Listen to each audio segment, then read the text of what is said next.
Praise the Lord. Bible की कहानी इन Hindi YouTube channel में आप सभी का स्वागत है। मेरे प्रियो, आइए आज हम लाल समुद्र के दो भाग होने के विषय में देखेंगे, जो आपको निर्गमन की पुस्तक अध्याय 14 में देखने को मिल जाएगी।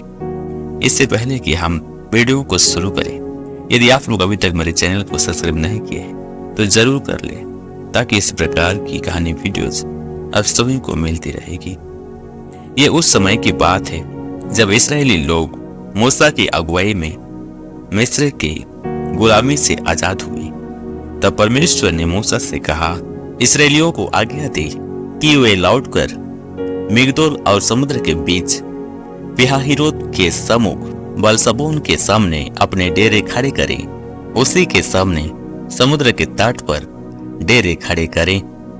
तब फिरौन इस्राएलियों के विषय में सोचेगा, वे देश के उलझनों में फंसे हैं और जंगल में घिर गए हैं। तब मैं फिरौन के मन को कठोर कर दूंगा और वह उनका पीछा करेगा। तब फिरौन और उसकी सारी सेना के द्वारा मेरी महिमा होगी और मिस्री जान लेंगे कि मैं यहोवा। और उन्होंने वैसा ही किया। जब मिस्र के राजा को यह समाचार मिला कि इजरायली लोग भाग गए, तब फिरौन और उसके कर्मचारियों का मन उनके विरुद्ध पलट गया और वे कहने लगे, हमने यह क्या किया कि इस्राएलियों को अपने दस्ता से छुटकारा देकर जाने दिया। तब उसने अपना रात जुतवाया और अपनी सेना को संग लिया। उसने 600 अच्छे से अच्छे रात वरन मिस्र के सब रात लिए और उन सबों पर सरदार बैठाए। और यहोवा ने मिस्र के राजा फिरौन के मन को कठोर कर दिया, इसलिए उसने इस्राएलियों का पीछा किया। परंतु इस्राएली बेखट के निकले चले जाते थे। वह फिरौन के सब घोड़ों और राथों और सवारों समेत मिस्री सेना उनका पीछा करके उनके पास, जो पिहाहिरोत के पास बलसपोन के सामने समुद्र के तट पर डेरे डाले पड़े थे, जा पहुंची। जब फिरौन निकट आया, तब इस्राएलियों ने आंखें उठाकर क्या देखा कि मिस्री हमारा पीछा किए चले आ रहे हैं। और इस्राएली अत्यंत डर गए और चिल्लाकर यहोवा की दुहाई दी। और वे मूसा से कहने लगे, क्या मिस्र में कब्रें ना थी जो तू हमको वहां से मरने के लिए जंगल में ले आया है? तूने हमसे यह क्या किया कि हमको मिस्र से निकल आया? क्या हम तुझसे मिस्र में यही बात ना कहते रहे कि हमें रहने दे, कि हम मिस्रियों की सेवा करें? हमारे लिए जंगल में मरने की अपेक्षा मिस्रियों की सेवा करना अच्छा था।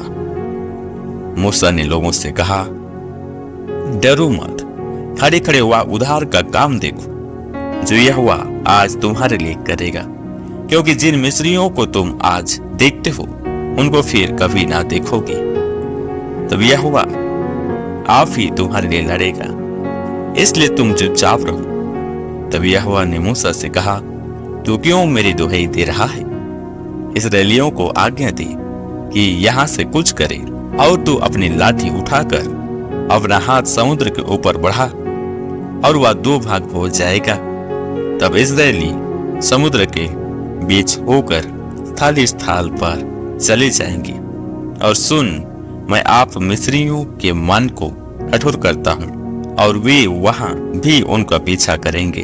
तब फिरौन और उसकी सारी सेना और राथों और सवारों के विनाश द्वारा मेरी महिमा होगी।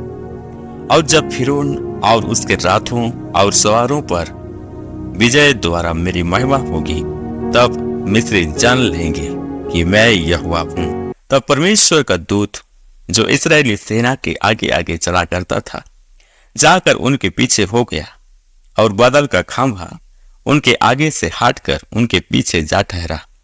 इस प्रकार वह मिस्रियों की सेना और इस्राएलियों की सेना के बीच में आ गया।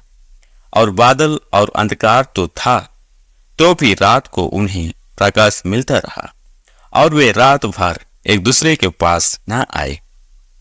तब मूसा ने अपना हाथ समुद्र के ऊपर बढ़ाया और यहोवा ने रात भर प्रचंड पुरवाई चलाई और समुद्र को दो भाग करके जाल ऐसा हटा दिया जिससे उसके बीच सूखी भूमि हो गई। तब इस्राएली समुद्र के बीच स्थल ही स्थल होकर चले और जाल उनकी दाहिनी और बाईं ओर दीवार का काम देता था। तब मिस्री अर्थात फिरौन के सब घोड़े, रात और सवार उनका पीछा किए हुए समुद्र के बीच में चले गए।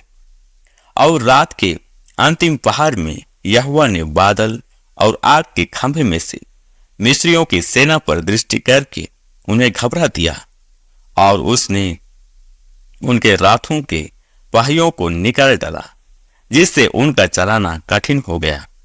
तब मिस्री आपस में कहने लगे, आओ हम इस्राएलियों के सामने से भागें, क्योंकि यहोवा उनकी ओर से मिस्रियों के विरुद्ध युद्ध कर रहा है। फिर यहोवा ने मूसा से कहा, अपना हाथ समुद्र के ऊपर बढ़ा कि जाल मिस्रियों और उनके राथों और सवारों पर फिर बहने लगे। तब मूसा ने अपना हाथ समुद्र के ऊपर बढ़ाया और भोर होते होते क्या हुआ कि समुद्र फिर ज्यों का त्यों हो गया और मिस्री उल्टे भागने लगे। परंतु यहोवा ने उनको समुद्र के बीच ही में झटक दिया और जाल के पलटने से जितने रात और सवार इस्राएलियों के पीछे समुद्र में आए थे, वे सब वरन फिरौन की सारी सेना उसमें डूब गई और उसमें से एक भी ना बचा। परंतु इस्राएली समुद्र के बीच स्थल ही स्थल पर होकर चले गए और जाल उनकी दाहिनी और बाईं दोनों ओर दीवार का काम देता था। इस प्रकार यहोवा ने उस दिन इस्राएलियों को मिस्रियों के वास से छुड़ाया और इस्राएलियों ने मिस्रियों को समुद्र के तट पर मारे पड़े हुए देखा। और यहोवा ने मिस्रियों पर जो अपना पराक्रम दिखलाया था, उसको देखकर इस्राएलियों ने यहोवा का भय माना और यहोवा पर और उसके दास मूसा पर भी विश्वास किया। तो मेरे प्रियो, इस प्रकार से परमेश्वर ने इस्राएलियों को मिस्रियों के हाथ से बचाया और फिरौन और उसके सेना की नाश के द्वारा अपनी महिमा दिखाई।